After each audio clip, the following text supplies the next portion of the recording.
When the literary gentleman, whose flat old Ma Parker cleaned every Tuesday, opened the door to her that morning, he asked after her grandson. Ma Parker stood on the doormat inside the dark little hall, and she stretched out her hand to help her gentleman shut the door before she replied. "We buried him yesterday, sir," she said quietly. "Oh, dear me. I'm sorry to hear that," said the literary gentleman in a shocked tone. He was in the middle of his breakfast. He wore a very shabby dressing gown and carried a crumpled newspaper in one hand. But he felt awkward. He could hardly go back to the warm sitting room without saying something more. Then, because these people set such store by funerals, he said kindly, "I hope the funeral went off all right." "Beg pardon, sir," said old Ma Parker huskily. Poor old bird. She did look dashed. "I hope the funeral was a success," said he. Ma Parker gave no answer. She bent her head and hobbled off to the kitchen, clasping the old fish bag that held her cleaning things and an apron and a pair of felt shoes. The literary gentleman raised his eyebrows and went back to his breakfast. "Overcome, I suppose," he said aloud, helping himself to the marmalade. Ma Parker drew the 2 jetty spears out of her toque and hung it behind the door.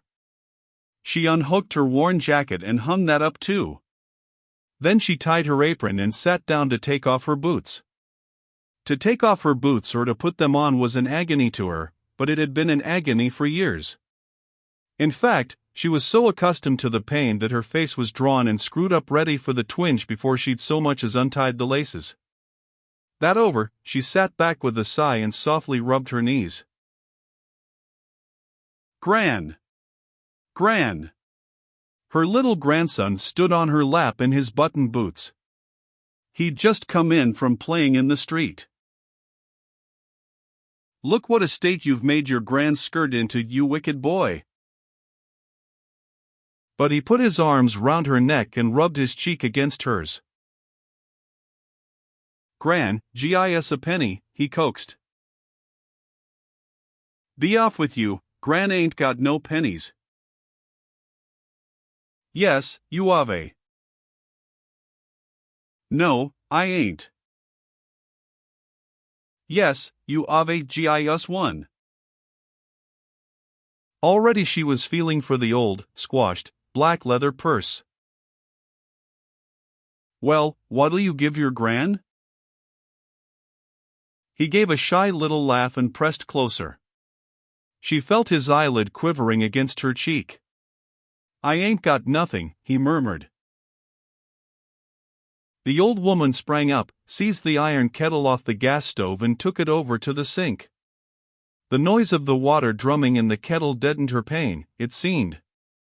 She filled the pail, too, and the washing-up bowl. It would take a whole book to describe the state of that kitchen. During the week the literary gentleman did for himself. That is to say, he emptied the tea leaves now and again into a jam jar set aside for that purpose, and if he ran out of clean forks he wiped over 1 or 2 on the roller towel. Otherwise, as he explained to his friends, his system was quite simple, and he couldn't understand why people made all this fuss about housekeeping. You simply dirty everything you've got, get a hag in once a week to clean up, and the thing's done. The result looked like a gigantic dustbin. Even the floor was littered with toast crusts, envelopes, cigarette ends. But Ma Parker bore him no grudge. She pitied the poor young gentleman for having no one to look after him. Out of the smudgy little window you could see an immense expanse of sad-looking sky, and whenever there were clouds they looked very worn, old clouds, frayed at the edges, with holes in them, or dark stains like tea. While the water was heating, Ma Parker began sweeping the floor. Yes, she thought, as the broom knocked, what with one thing and another I've had my share. I've had a hard life. Even the neighbors said that of her. Many a time, hobbling home with her fish bag, she heard them, waiting at the corner, or leaning over the area railings, say among themselves, "She's had a hard life, has Ma Parker." And it was so true she wasn't in the least proud of it. It was just as if you were to say she lived in the basement back at number 27. A hard life. At 16 she'd left Stratford and come up to London as kitchen maid. Yes, she was born in Stratford-on-Avon. Shakespeare, sir? No, people were always king her about him. But she'd never heard his name until she saw it on the theatres. Nothing remained of Stratford except that sitting in the fireplace of an evening you could see the stars through the chimney, and mother always at her side of bacon, hanging from the ceiling. And there was something, a bush, there was at the front door, that smelt ever so nice. But the bush was very vague. She'd only remembered it once or twice in the hospital, when she'd been taken bad. That was a dreadful place, her first place. She was never allowed out. She never went upstairs except for prayers morning and evening. It was a fair cellar. And the cook was a cruel woman. She used to snatch away her letters from home before she'd read them, and throw them in the range because they made her dreamy. And the beetles. Would you believe it, until she came to London she'd never seen a black beetle. Here Ma always gave a little laugh, as though not to have seen a black beetle. Well, it was as if to say you'd never seen your own feet. When that family was sold up she went as help to a doctor's house, and after 2 years there, on the run from morning till night, she married her husband. He was a baker. A baker, Mrs. Parker, the literary gentleman would say. For occasionally he laid aside his tomes and lent an ear, at least, to this product called life. It must be rather nice to be married to a baker. Mrs. Parker didn't look so sure. Such a clean trade, said the gentleman. Mrs. Parker didn't look convinced. And didn't you like handing the new loaves to the customers? Well, sir, said Mrs. Parker, I wasn't in the shop above a great deal. We had 13 little ones and buried 7 of them. If it wasn't the hospital it was the infirmary, you might say. You might, indeed, Mrs. Parker, said the gentleman, shuddering, and taking up his pen again. Yes, 7 had gone, and while the 6 were still small her husband was taken ill with consumption. It was flour on the lungs, the doctor told her at the time. Her husband sat up in bed with his shirt pulled over his head, and the doctor's finger drew a circle on his back. Now, if we were to cut him open here, Mrs. Parker, said the doctor, you'd find his lungs chock-a-block with white powder. Breathe, my good fellow. And Mrs. Parker never knew for certain whether she saw or whether she fancied she saw a great fan of white dust come out of her poor dead husband's lips. But the struggle she'd had to bring up those 6 little children and keep herself to herself. Terrible it had been. Then, just when they were old enough to go to school her husband's sister came to stop with them to help things along, and she hadn't been there more than 2 months when she fell down a flight of steps and hurt her spine. And for 5 years Ma Parker had another baby, and such a one for crying, to look after. Then young Maudie went wrong and took her sister Alice with her, the 2 boys emigrated, and young Jim went to India with the army, and Ethel, the youngest, married a good-for-nothing little waiter who died of ulcers the year little Lenny was born. And now little Lenny, my grandson. The piles of dirty cups, dirty dishes, were washed and dried. The ink-black knives were cleaned with a piece of potato and finished off with a piece of cork. The table was scrubbed, and the dresser and the sink that had sardine tails swimming in it. He'd never been a strong child, never from the first. He'd been one of those fair babies that everybody took for a girl. Silvery fair curls he had, blue eyes, and a little freckle like a diamond on one side of his nose. The trouble she and Ethel had had to rear that child. The things out of the newspapers they tried him with. Every Sunday morning Ethel would read aloud while Ma Parker did her washing. Dear sir, just a line to let you know my little Myrtle was laid out for dead. After 4 bottles, gained 8 pounds in 9 weeks, and is still putting it on. And then the egg cup of ink would come off the dresser and the letter would be written, and Ma would buy a postal order on her way to work next morning. But it was no use. Nothing made little Lenny put it on. Taking him to the cemetery, even, never gave him a color. A nice shake-up in the bus never improved his appetite. But he was Gran's boy from the first. "Whose boy are you?" said old Ma Parker, straightening up from the stove and going over to the smudgy window. And a little voice, so warm, so close, it half stifled her, it seemed to be in her breast under her heart, laughed out, and said, "I'm Gran's boy." At that moment there was a sound of steps, and the literary gentleman appeared, dressed for walking. "Oh, Mrs. Parker, I'm going out." "Very good, sir. And you'll find your half-crown in the tray of the inkstand." "Thank you, sir."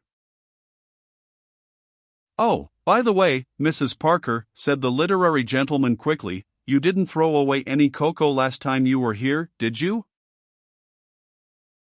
"No, sir." "Very strange. I could have sworn I left a teaspoonful of cocoa in the tin." He broke off. He said softly and firmly, "You'll always tell me when you throw things away, won't you, Mrs. Parker?" And he walked off very well pleased with himself, convinced, in fact, he'd shown Mrs. Parker that under his apparent carelessness he was as vigilant as a woman. The door banged. She took her brushes and cloths into the bedroom. But when she began to make the bed, smoothing, tucking, patting, the thought of little Lenny was unbearable. Why did he have to suffer so? That's what she couldn't understand. Why should a little angel child have to ask for his breath and fight for it?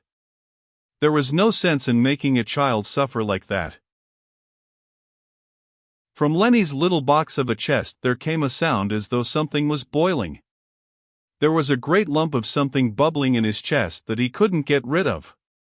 When he coughed, the sweat sprang out on his head, his eyes bulged, his hands waved, and the great lump bubbled as a potato knocks in a saucepan. But what was more awful than all was when he didn't cough, he sat against the pillow and never spoke or answered, or even made as if he heard. Only he looked offended. "It's not your poor old Gran's doing it, my lovey," said old Ma Parker, patting back the damp hair from his little scarlet ears. But Lenny moved his head and edged away. Dreadfully offended with her he looked, and solemn. He bent his head and looked at her sideways as though he couldn't have believed it of his Gran. But at the last, Ma Parker threw the counterpane over the bed. No, she simply couldn't think about it. It was too much, she'd had too much in her life to bear. She'd borne it up till now, she'd kept herself to herself, and never once had she been seen to cry. Never by a living soul. Not even her own children had seen Ma break down. She'd kept a proud face always. But now, Lenny gone, what had she? She had nothing. He was all she'd got from life, and now he was took too. Why must it all have happened to me? She wondered. "What have I done?" said old Ma Parker. "What have I done?" As she said those words she suddenly let fall her brush. She found herself in the kitchen. Her misery was so terrible that she pinned on her hat, put on her jacket and walked out of the flat like a person in a dream. She did not know what she was doing. She was like a person so dazed by the horror of what has happened that he walks away anywhere, as though by walking away he could escape. It was cold in the street. There was a wind like ice. People went flitting by, very fast, the men walked like scissors, the women trod like cats. And nobody knew, nobody cared. Even if she broke down, if at last, after all these years, she were to cry, she'd find herself in the lockup as like as not. But at the thought of crying it was as though little Lenny leapt in his Gran's arms. Ah, that's what she wants to do, my dove. Gran wants to cry. If she could only cry now, cry for a long time, over everything, beginning with her first place and the cruel cook, going on to the doctors, and then the 7 little ones, death of her husband, the children's leaving her, and all the years of misery that led up to Lenny. But to have a proper cry over all these things would take a long time. All the same, the time for it had come. She must do it. She couldn't put it off any longer, she couldn't wait anymore. Where could she go? She's had a hard life, has Ma Parker. Yes, a hard life, indeed. Her chin began to tremble, there was no time to lose. But where? Where? She couldn't go home, Ethel was there. It would frighten Ethel out of her life. She couldn't sit on a bench anywhere, people would come asking her questions. She couldn't possibly go back to the gentleman's flat, she had no right to cry in strangers' houses. If she sat on some steps a policeman would speak to her. Oh, wasn't there anywhere where she could hide and keep herself to herself and stay as long as she liked, not disturbing anybody, and nobody worrying her? Wasn't there anywhere in the world where she could have her cry out, at last? Ma Parker stood, looking up and down. The icy wind blew out her apron into a balloon. And now it began to rain. There was nowhere.